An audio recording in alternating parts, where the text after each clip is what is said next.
un servicio militar que además hacía que los jóvenes cayeran como moscas, con una tasa de mortalidad en cuartel, no en tiempo de guerra, la más alta de toda Europa, incluida Rusia. Para el siglo anterior se cifraba tranquilamente en el 11 por mil anual del contingente. Pues, por así decirlo, el problema de Marruecos y la Semana Trágica lo que hace es justamente amplificar esas protestas, porque si tuviéramos tiempo veríamos que la protesta no se circunscribe solo a la Semana Trágica, sino que en ese momento es un reguero de protestas discontinuas que afectan a 19 provincias, aislados. Estos pequeños núcleos están aislados unos de otros justamente porque hay censura de prensa. Nadie se entera del Barranco del Lobo, es decir, en Barcelona del Barranco del Lobo no se enteran porque no hay prensa. Y aún así se arma la que se arma. Bueno,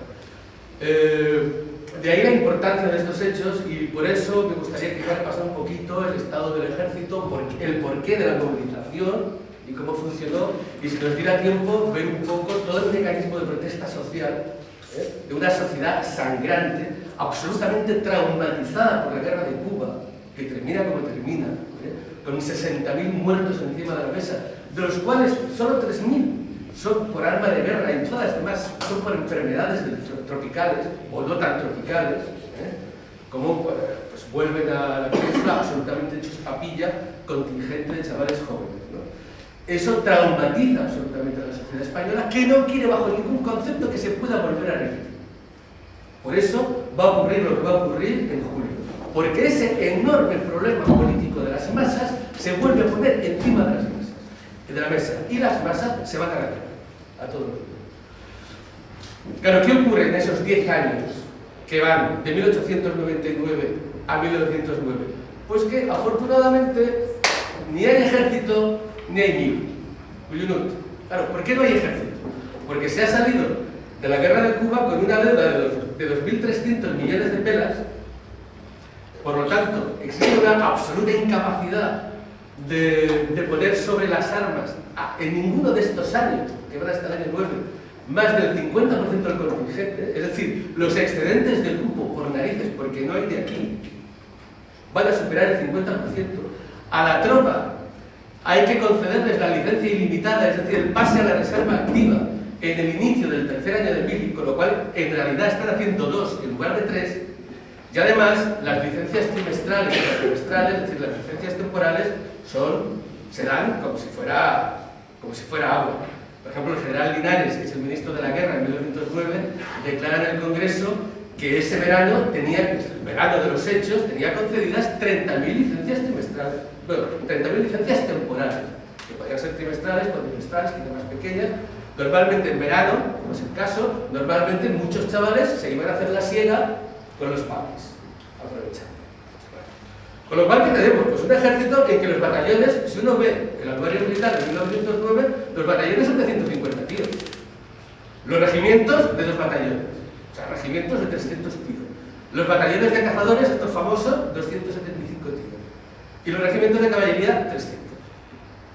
Claro, no hay dinero además, porque es un ejército absolutamente macrocefálico, donde hay 24.000 oficiales, de los cuales 500 son generales, y por ejemplo, en el presupuesto de 1909, el presupuesto militar de 1909, si el presupuesto de guerra son 156 millones, 111 millones se van al capítulo de personal.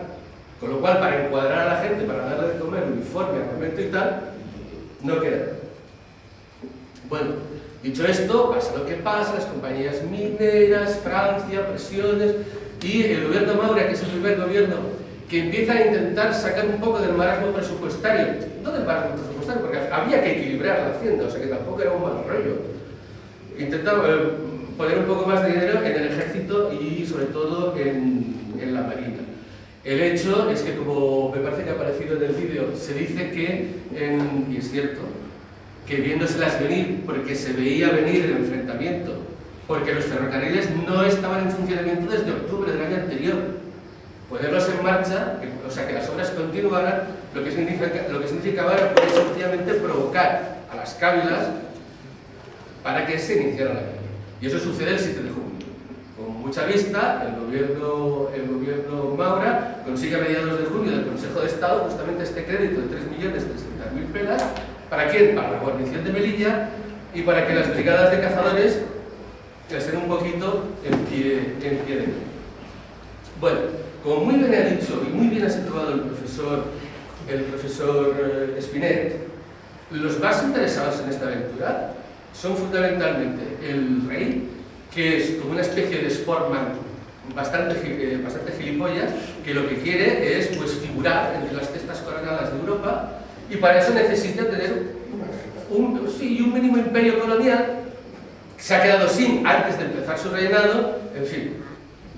Por eso, Marina Vega en Melilla va a tener una excesiva autonomía militar para hacer cosas que el gobierno se queda absolutamente pasmado. La toma de Celuán del 30 de septiembre no hacía puñetera falta.